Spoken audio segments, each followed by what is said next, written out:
Hello, everybody.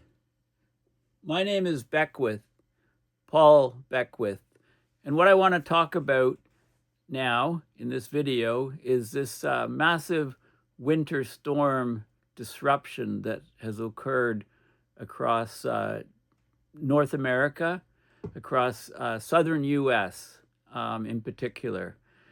This massive storm caused somewhere between 2 and 2.5 million people to lose their power. And I'll show you the real-time data as I'm filming this video on the number of people in the US still without power. And it's very, very significant. It's I think it's well over 500,000 people still. And this is like 3, approaching 4 days after the storm, all of these people without electricity. And the media is extremely quiet over this disruption. I'm going to talk about how climate change has changed the circulation patterns, has changed the upper stratosphere, and the so-called stratospheric polar vortex basically became elongated, caused downward waves to propagate downwards to the lower atmosphere to disrupt the jet streams. And the jet streams have been extremely wavy. There's a big trough going deep down into the US.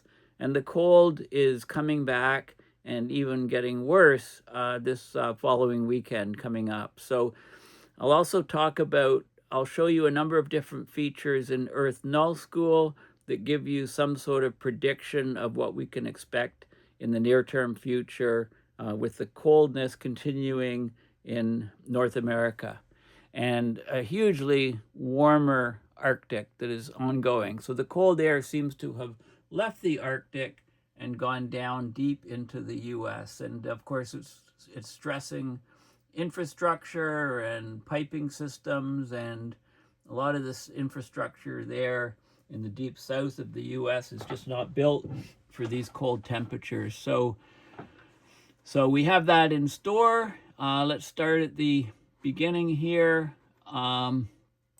This is an article that was posted on Facebook. Why do severe winter storms still occur in a warming climate? Climate change does not remove cold weather, but it changes how it behaves and where cold weather occurs. As global temperatures rise, on average, winters are milder on average, snow covers declining on average in many regions, more rainfall as opposed to snowfall. Yet warming also alters the atmospheric dynamics, the polar vortex, the jet stream, and that can increase winter disruption as we're seeing now. So the key mechanisms are we get a polar vortex shift. It becomes weakened, becomes displaced, can amplify the jet stream swings, and it pushes Arctic air southward. Okay, so we can talk about the stratospheric polar vortex and the jet stream or the tropospheric polar vortex and the connections between the two. With warmer air and warmer oceans, we get more evaporation. We get more water vapor going up into the atmosphere, so more atmospheric moisture. Therefore, we get heavier snowfalls, we get sleet or freezing rain when the cold air is present, depending on the temperatures. And there's competing effects. So reduced temperature contrast can weaken storms, but the storm extremes can intensify. So the result, fewer cold outbreaks overall, but potentially sharper, more severe impacts when they do occur. So it's important to understand this weather weirding, weather wilding, weather whiplashing are all terms that I've used to describe these phenomena in the past. So understanding this complexity of the climate system and the changes, it helps us do more forecasting, early warnings, and preparedness. Okay, so here is an image here. This is a stable polar vortex, and we get more or less a polar jet stream going from west to east. okay, circumventing the pole here, and the cold air is contained up in the Arctic. We're seeing this stable polar vortex either elongating or splitting into two. It's clearly heavily disrupted, and in this case, if it elongates and comes over North America, the cold air is driven south, and it goes from the high altitudes in the stratosphere to the top of the troposphere, and it pushes the jet stream. So there's a sharp trough here, which goes further and further south, and warm air moves up into the crests here, the peaks. So you get a very wavy polar jet stream, and that disrupts the weather pattern. So this is what's happening. And if you look at the link, there's more of a description here. And this is excellent work, so I'm just using this. How the polar vortex and the warm ocean are intensifying a major U.S. winter storm. And this article was published a couple days ago, right when the storm was occurring. So let's have a look at what it shows. So this severe winter storm that swept across the central and eastern U.S. in late January 2026, it threatened states from Texas to New England with crippling, freezing rain, sleet, and snow.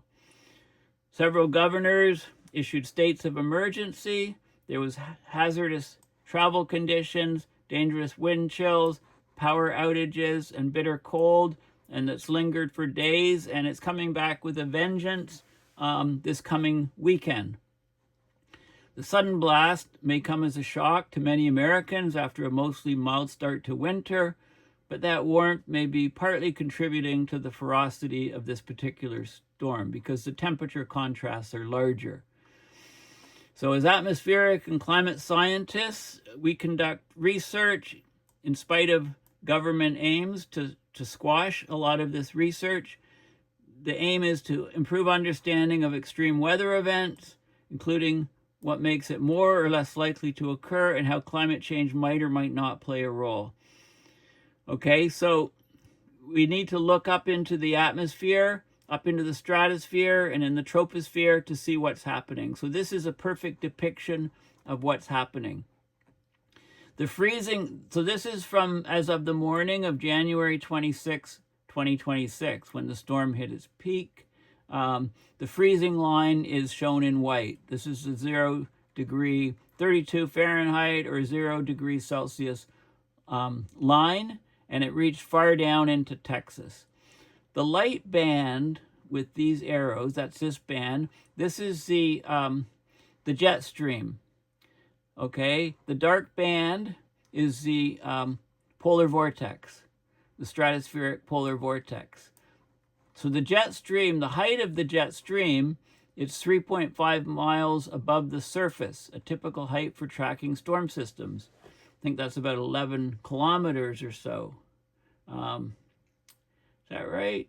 Well, it's the conversion. I mean, generally, the jet stream is about 7 kilometers above the surface at the poles and about 17 kilometers at the equator, so there is variance of it.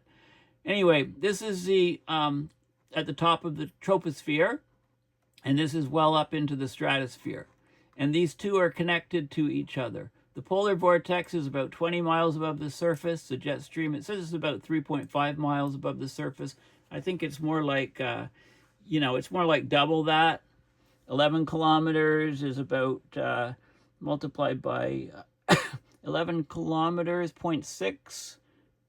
It's, it's about, that's about 7 miles above the surface. So this is a 500 millibar level, I think they're talking about, 3.5 miles. Okay, so what happens, how do we get such a severe winter storm from this? Well, there's multiple factors.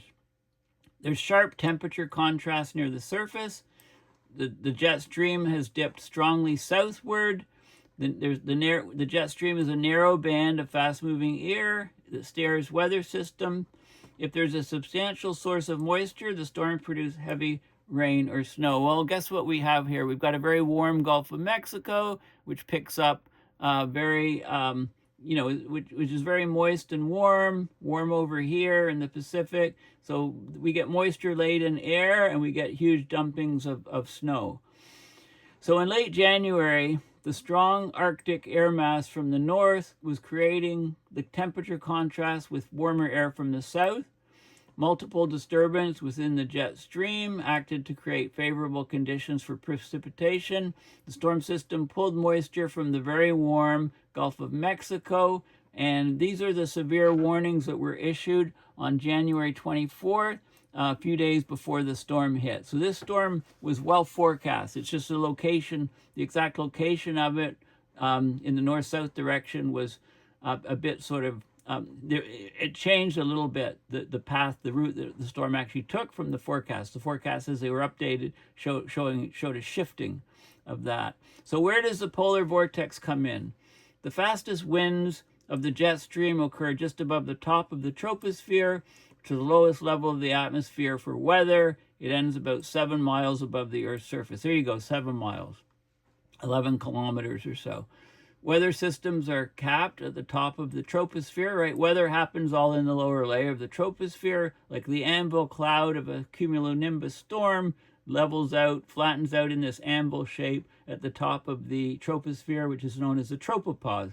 So this is temperature, shows 18 at the surface and dropping to about minus 55 Celsius or so at the top, and then the temperature stabilizes. That defines the border from the troposphere to stratosphere, and then it starts getting warmer as you go higher up into the stratosphere.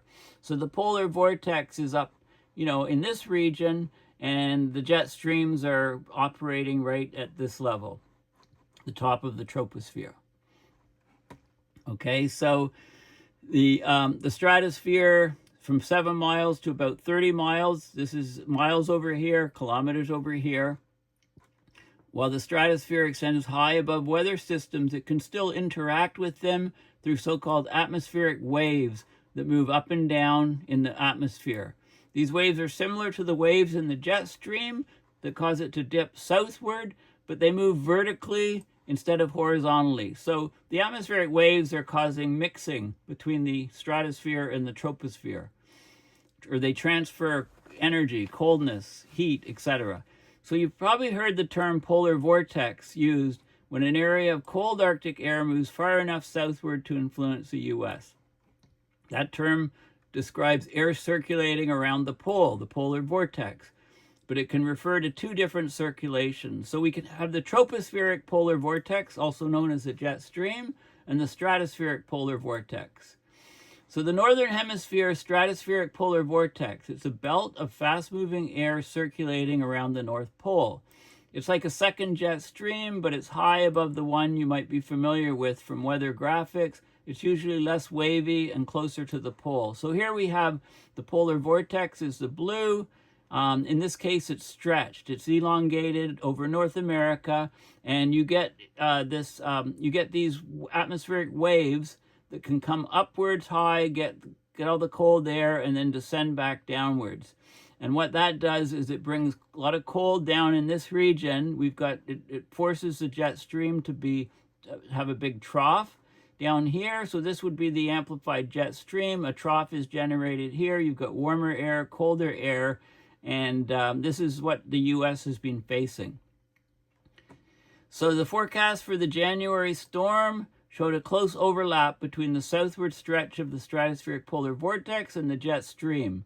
So it was perfect conditions for cold and snow because of the moisture the moisture-laden air. The biggest swings in the jet stream are associated with the most energy. So that energy can bounce off the polar vortex back down into the troposphere, as shown here. That exaggerates the north-south swings of the jet stream. It can make the troughs go very, very far south. So this is what was happening. Earth is unequivocally warming as human activities release greenhouse gas emissions that trap heat. Snow amounts decrease overall, but that doesn't mean that severe winter weather will never happen again. Some research suggests that even in a warming environment, cold events occur less frequent, but may still remain relatively severe in some locations. Okay, so it's showing this diagram I've already discussed, but again, it's very important, so it's worth talking about again. So this is a stable polar vortex, circular, above, centered around the North Pole, a vortex swirling air in a circle around the North Pole. And this is a polar jet stream with very, very few undulations or waves. So you get the cold air contained, warmer at lower latitude. When you disrupt the polar vortex by elongating it significantly or splitting it into two separate vortices, then the atmospheric waves moving down create these big undulations in the polar jet stream, as shown, and we get a sharp trough here, and the cold air spills down much further south. The warm air can punch up higher.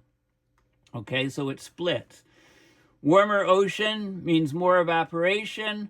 Warmer atmosphere can hold more moisture, so more moisture is available to fuel storms. When that water vapor condenses into droplets, it releases tremendous amounts of energy, which increase the intensity of the storms. And you can get rain or snow depending on the temperature at the surface. Warming can also reduce the strength of the storms by reducing temperature contrast. So we're seeing a tug of war here. So these are opposing effects. So the change to average storm strength, but we're getting intense events don't necessarily change in the same way as average event. So the most intense winter storms seem to be becoming more intense. And so, the predictions, a lot of this work is done at NCAR, National Center for Atmospheric Research, known as NCAR, is basically being shut down due to Trump funding cuts. So who cares about science, according to the present federal government in the U.S.?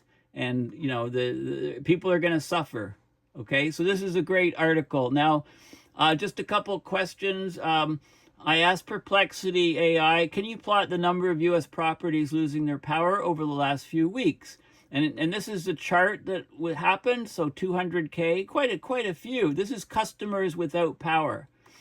You need to multiply this by, these are buildings essentially without power. The average occupancy of buildings in the U.S. is about 2.5 to 3 people. So you multiply these numbers by 2.5 to 3. So at the peak of the outage, it was something like 823,000 structures multiplied by 3. That's approaching 2.5 million people. If you multiply by 2.5, it's just over 2 million people without power on the 26th during the storm. And so they talk about, 823,000 customers without power as reported on January 26th.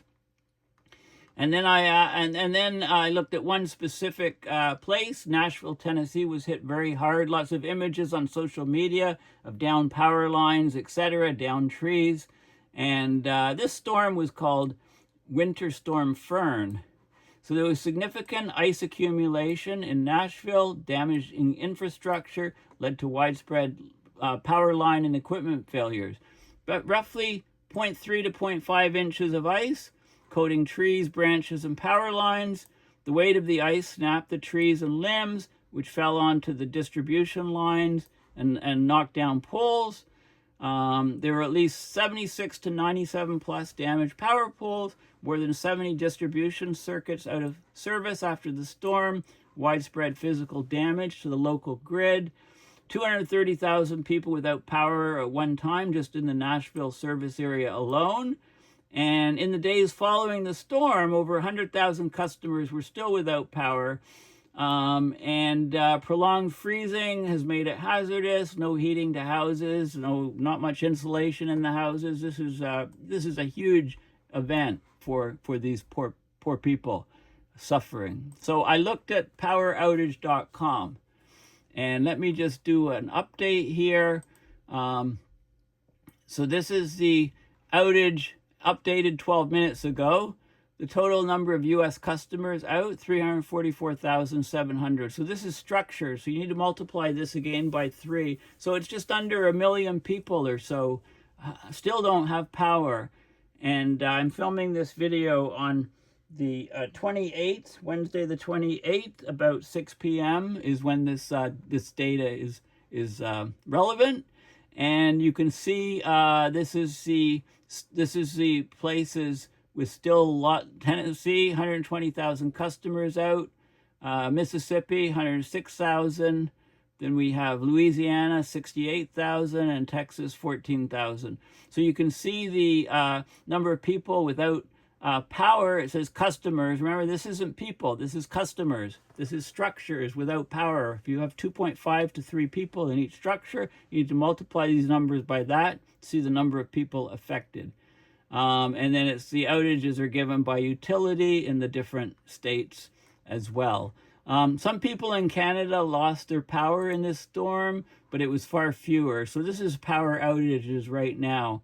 Only, about 3,500 or so in Canada. People, customers are still out of power, mostly in Quebec. Now, what's going on? So let's look at the Climate Reanalyzer and Earth Nullschool to finish up this video. And we'll see what's going to happen over the next few days. So this is today. This is Climate Reanalyzer on today. If I go back, this is the climatereanalyzer.org. Click on today's weather maps, and you can look at you can see the globe here, and here's another view.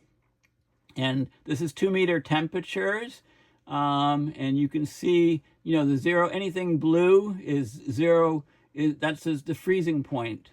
Zero. This is degrees Celsius, so you can see where the freezing line is right now, as of today, Wednesday, January 28th. The temperature anomaly I love to look at. So much colder than normal here, much warmer than normal up in the Arctic. This dark red here is like 20 degrees Celsius warmer than normal.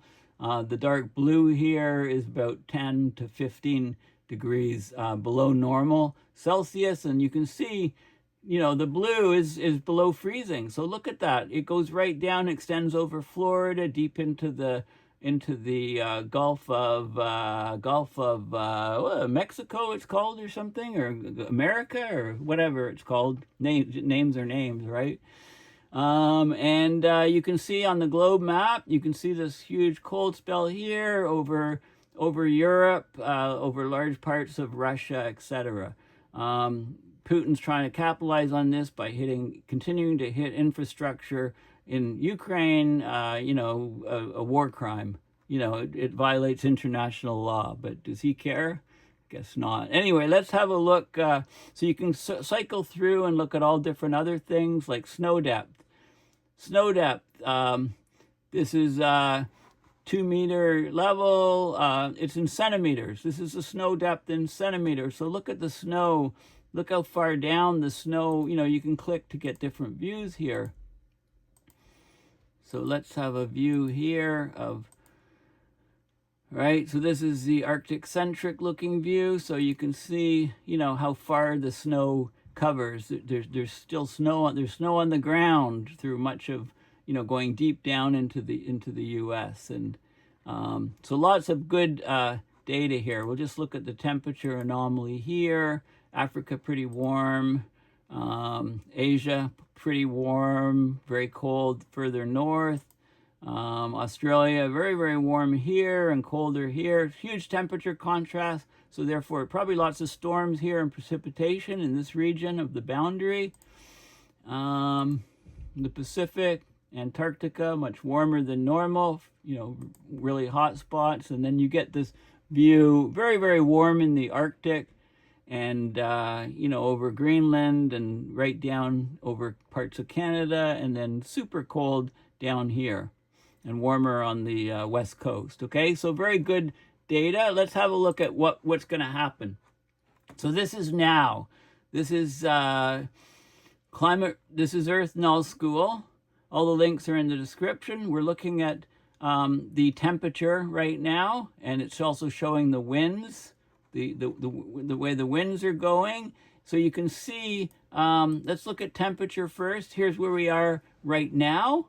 This is the dividing line, so you can click on a spot, minus 2.5 Celsius over here, 1 Celsius. So this is the dividing line for the freezing point, and we can look out what the forecasts are. So this is now January 28th, local 1800, which is 6 p.m. right now, and we can extend out. We can advance 1 hour.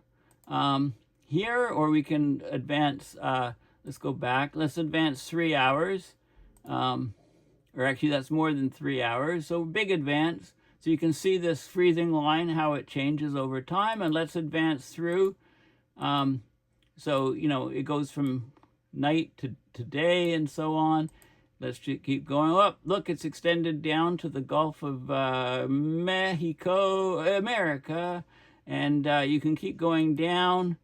And look, all Florida is becoming eaten by the cold. There you go, right? All of freezing down to down to the tip. The Keys are still above zero, but bulk of Florida. That's as far as it's going. So this is February 2nd at 2 a.m. Local time. So over the next few days, on the weekend, etc., it's going to get super cold down in those regions. Depending on the contrast and the weather, the prevailing winds, etc. I mean, we could get some more dumps of snow, very, very deep down. Let's have Mar-a-Lago covered in like 2-3 feet of snow, please, weather gods. Anyway, we can also look at what's happening. So let's have a look at what's happening. Why is the temperature extending so far south there? Well, let's go to 250 millibar, which is the jet streams, and let's just look at the wind here. And here you get this classic situation where the jet stream is extending very, very far south into a sharp trough here. And so all of the cold air and temperature is going very, very far south for that reason. So basically, you can expand out here and you can look at all these trends here. So this is what we're expecting in the next few days, continuing of the very, very cold temperatures deep south in the U.S. So those people without power, hopefully it comes back on soon. A lot of people are being affected by this storm. Anyway, thank you for listening. Please go to my website, paulbeckwith.net, and donate to PayPal to support my research and videos, or you can try the GoFundMe or Patreon. You can find me on all different social media sites. So please like and share this video far and wide as I try to explain what just happened with this massive storm system that has affected many, many people in the deep south of the U.S. and all the way up to northern states. A lot of people affected. Thanks for listening. Bye for now.